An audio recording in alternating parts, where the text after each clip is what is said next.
inflamatorio del intestinal que se presenta de manera aguda, principalmente en los recién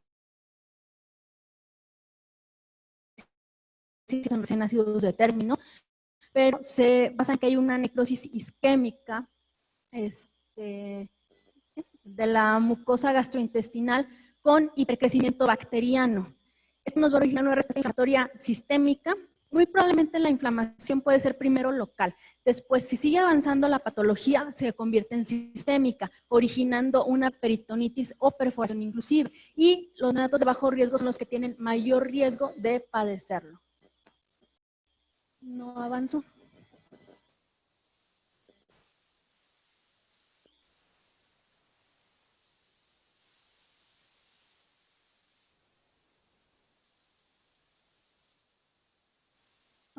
Se puede más. Ok, entonces aquí tenemos que del 0.5 al 5% de los recién nacidos vivos la van a presentar. Del 5 al 10% de los casos es en menores de 1.500 gramos y en los recién nacidos de término van a representar el 5 al 25% del total de los casos. En una mortalidad muy elevada de 7% en los bebés que pesan de medio kilo a 1.500 gramos. Y la cirugía se va a ver mayor frecuentemente en pacientes menores de 28 semanas de gestación. ¿Qué factores de riesgo tenemos? Como les dije, prematurez, retraso del crecimiento intrauterino es muy importante porque da un riesgo más elevado de 2.5 veces más. La alimentación enteral, aunque esta es controversial en cuanto a cantidad o tipo de alimentación, pero lo manejan como un riesgo, la alimentación enteral.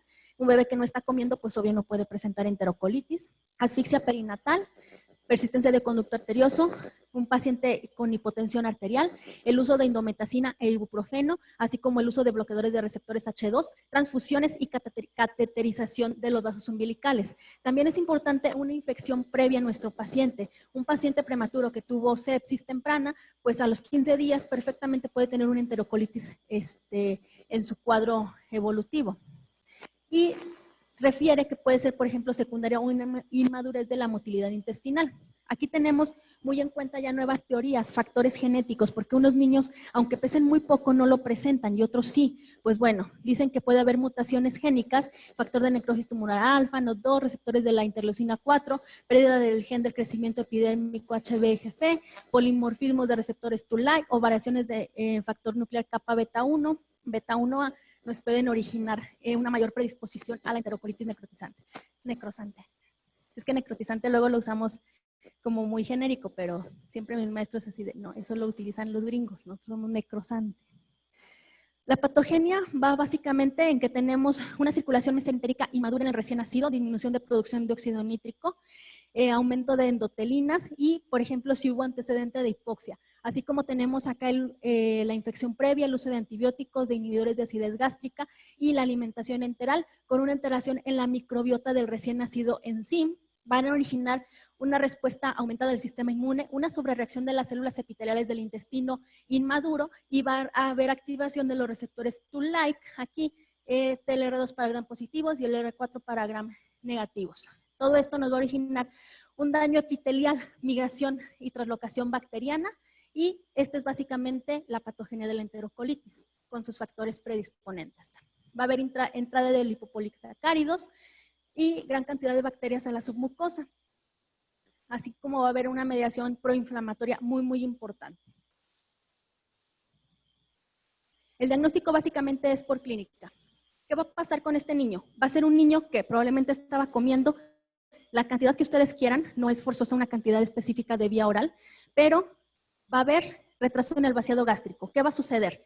Si el niño, muchas veces miden el residuo gástrico. Algunos estamos a favor, otros no estamos a favor, pero bueno, las unidades que miden el residuo gástrico, si tienen un residuo de 3 mililitros, ya eso se considera un retraso en el vaciado gástrico.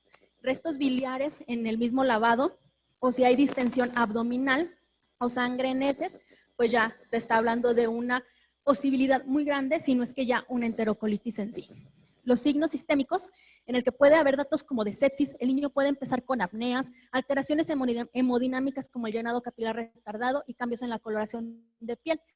Y este cuadro básicamente lo vamos a ver después de la primera semana de vida, principalmente a los 15 días, pero entre la primera y la tercera semana de vida es que vamos a esperar que se presente. El diagnóstico, como les dije, ya estamos tratando de usar el ultrasonido como una herramienta más dinámica para estos pacientes. Entonces, muchas veces si tenemos el ultrasonido a la mano, con un rastreo podemos valorar la relación arteria-vena mesentérica, la presencia de gas en porta, también si existe líquido libre y cómo está la peristalsis, si está presente o está muy disminuida. Y el estrechamiento de la pared intestinal a menos de 1 milímetro nos marca nos dice que muy sugestivamente este bebé tiene isquemia y nos puede dar un diagnóstico precoz. Algunos piensan que sí, algunos piensan que en una enterocolitis etapa 1 a lo mejor podemos ver cambios radiológicos como estos y ya pensar que no es una etapa 1, sino más bien una etapa 2 en una enterocolitis ya confirmada. Aquí si alcanzan a ver estos puntitos blancos, esa sería la presencia de gas en porta, estos. Y no se ve bien acá arriba, pero acá arriba se ve como un arbolito. Pero bueno, básicamente son estos puntitos. Y aquí se veía cómo al momento de hacerlo dinámico salían las burbujitas de gas en la porta. La siguiente, por favor.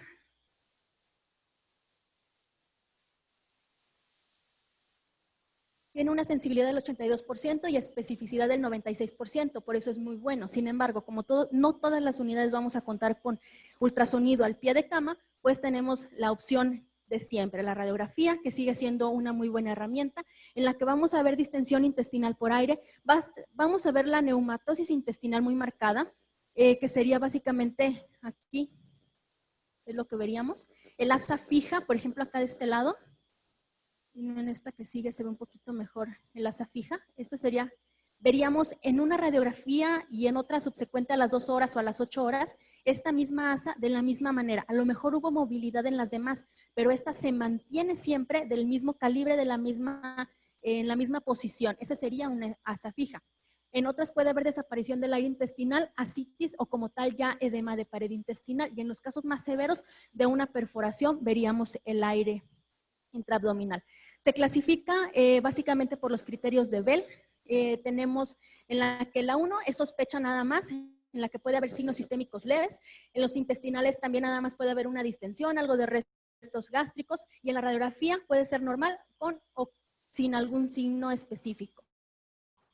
Y ya en la 2 sería una enterocolitis confirmada, en la que vemos signos sistémicos moderados. Ya aquí los signos intestinales son un poquito mayores, en la que puede haber dolor a la palpación, y en la radiografía ya vemos neumatosis intestinal, gas en el sistema porta como vimos en el ultrasonido, y ya podemos tener acidosis metabólica, leucopenia o trombocitopenia. Y la 3 ya es un estadio avanzado, en la que ya tenemos una afección sistémica grave, en la que hay hipotensión y todo un shock total, un paciente está chocado.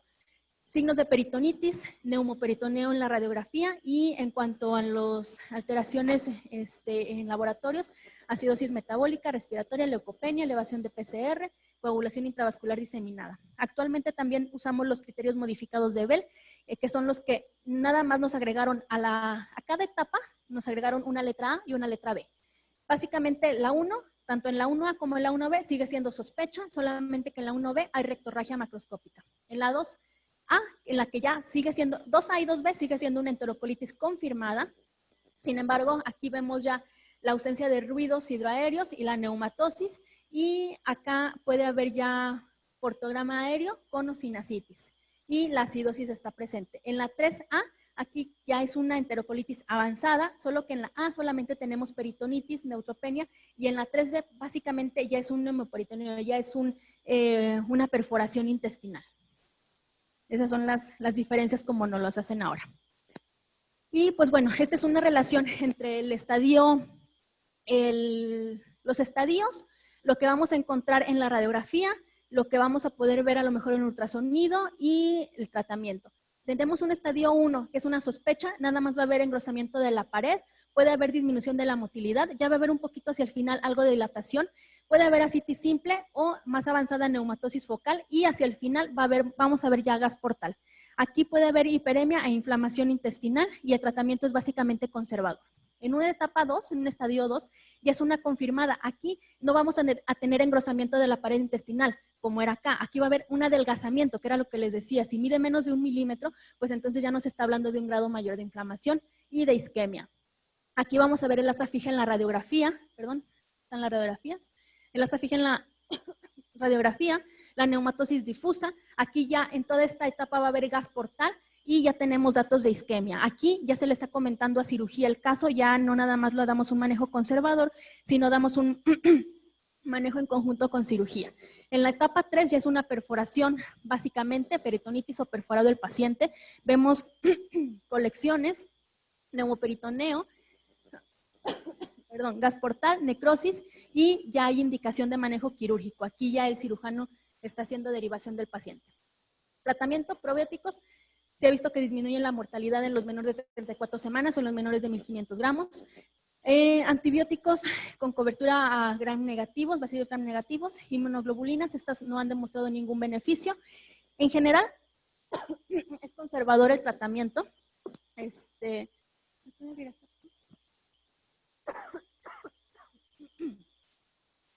tratamiento es conservador. Gracias. Debemos de dar soporte respiratorio, cardiovascular, nutricional, nutrición parenteral y manejar junto con cirugía. La prevención, debemos aumentar lentamente la vía oral. Algunos manejan que hasta 24 mililitros kilo día. En recién nacidos muy pequeños, como de 600, 700 gramos que vemos que pueden comer, empezamos con una vía oral de 8 mililitros kilo día, extremadamente baja. No hay un consenso definitivo que nos diga, debes de empezar con tal o cual cantidad. Entonces, básicamente cada centro se adapta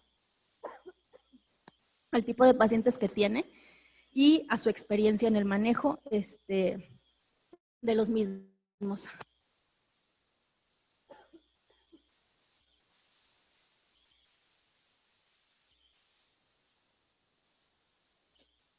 Perdón. Bueno, es importante el uso de leche humana en lugar de usar fórmulas. Y por eso es que es importante que los hospitales tengan un banco de leche. Puede ser la leche que se le dé al bebé de la madre o de un donador, y eso disminuye el riesgo de enterocolitis. Y el inicio de la alimentación de 1 a 4 días debe de ser. Si nosotros retrasamos mucho la alimentación, pues también podemos afectar las microvellosidades y la flora intestinal. Entonces, tampoco se recomienda retrasar más la alimentación. Y el catéter arterial debemos de asegurarnos que esté en una posición adecuada entre T6 y T9 para evitar alteraciones en la circulación mesentérica y disminuir la transfusión de glóbulos rojos. Y si se hace esta, dejar en ayuno mientras tanto al paciente y evitar el uso de bloqueadores H2. No ha demostrado ninguna ayuda el retraso de la vía oral o el diluir las fórmulas. Ok, ¿preguntas? Ahora pasamos